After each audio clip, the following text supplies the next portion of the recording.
Hi guys, welcome to my movie fan channel. My name's Tyler. Today's review is going to be for the newest Mandalorian episode, Mandalorian Chapter 11. We're going to go in depth in spoilers for this discussion, so if you guys don't want to see any spoilers, make sure you click off now and come back when you've seen the full episode. I'd love to talk it over with you guys. But if you guys are new to the channel, make sure you give me a thumbs up down below, hit the like button, share this video around all your friends and family on Facebook, Twitter, social media. That always helps out. Make sure you hit subscribe and the little notification bell below. That way you get alerts when I post a new video. So Chapter 11 is called the Heiress.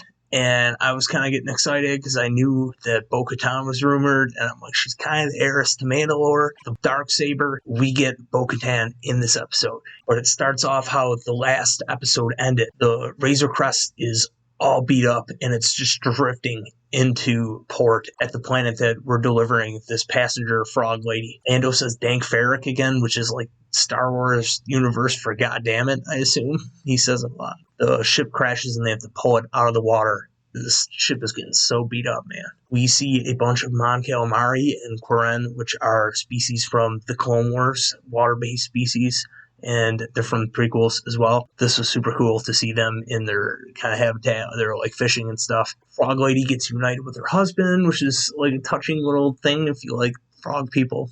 Baby Yoda is just still hungry. He just wants to eat those babies. He does not care. This is when we get a quick glimpse of Sasha Banks' character that she plays that we seen in the trailer for season 2. It's just real quick. She's like hooded figure and she like disappears as people walk by. One of those tropes where like a bus goes by and she's not standing there anymore. That was pretty cool. I'm a big wrestling fan, so it's awesome that Sasha Banks is in this. Baby Yoda's eating this bowl of chowder and a face hugger straight out of Aliens just jumps out of it and attacks his face. I don't know if the thing could have killed him, but every time Baby Yoda's in danger, I'm like, dude, save that baby. So he's inquiring about where the Mandalorians are. He gets on a ship and Baby Yoda's knocked in the water by these Quarrens that want to seemingly take Mando's armor away from him, and they're pronging him as he's like under the ship, like trying to get out through this grate. This is when these Mandalorians fly down to save him, and I could tell by the helmet design, I was like, that's Bo-Katan. I was flipping out. I was like, oh my god, she's killing everybody, and the Mandalorians with her are killing everybody. There's like two other people with her. One of them is Sasha Banks' character. When the dust settles, Bo-Katan tells Mando that they're one of those guys that don't take their helmet off. They're from Death Watch. That's a Death Watch thing. If you've seen the Clone Wars, you know that Death Watch is the bad guys that were led by Pre Vizsla, and he was voiced by Jon Favreau, which is always a cool little Easter egg. But Jon Favreau is writing and directing a lot of the show. He's the showrunner for The Mandalorian. So all that, like, this is the way with the helmet staying on, it kind of originated from these bad guys that wanted to bring the Mandalorians back to this like warrior, cold stone kind of demeanor. And the good guys that we know from the Clone Wars are like, we don't do that here, like T'Challa. What also comes up in discussion is that Mando thinks that you can't go back to Mandalore. The actual planet Mandalore, he thinks is cursed. Supposedly that's just a thing that Death Watch or the Empire or whoever, the enemies of Mandalore, propagate to make the Mandalorians not want to unite, because if they're united, they'd be strong and nobody could mess with them. They want to divide and conquer. That scene was really cool. They're sitting at like a table and Sasha Banks eats a worm. I would still kiss her on the mouth, but it's pretty gross. So Bo-Katan says, hey, if you help us with our mission on this planet, we will give you information and I can tell you where the Jedi are. So the Mandalorians overtake this Imperial ship that is headed by an Imperial officer played by Titus Welliver from the show Bosch, and all the Imperials that he command look so badass and so cool. The casting was like spot on. They did awesome casting for this. Bo-Katan alludes to something that was once hers and that the Empire would know where to find it. So she's going to like the head guy to shake him down and say, where's the Darksaber? And I knew it was the Darksaber because if you watch the Clone Wars, she was the original holder of the Darksaber. And the last time we seen it, it was with Moff Gideon, the bad guy from the first season.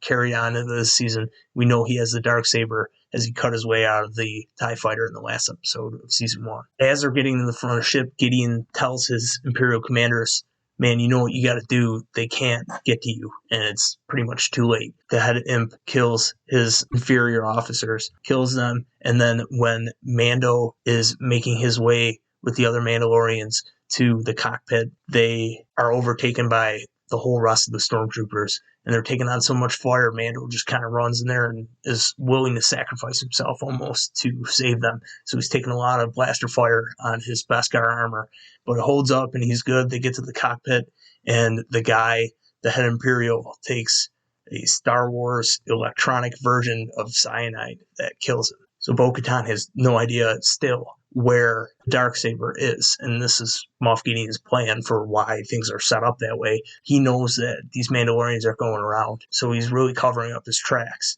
and running from Bo-Katan, it seems like. Mando fulfilled his end of the deal. He demands that Bo-Katan tell him where the Jedi can be found. She tells him to go to the planet Corvus and find who? None other but Ahsoka Tano, Padawan of Anakin Skywalker, and she's a former member of the Jedi Order and would recognize Baby Yoda as the species of her Grand Master in the Jedi Order, Yoda. So that's really cool. I'm really excited. It seems like that's going to be the next episode. The way they set it up, who knows, it might not. But I like that Mando goes back to a ship in this episode, and it's so rickety, I don't know how he's going to get to the next planet again, because he almost didn't even get to this one.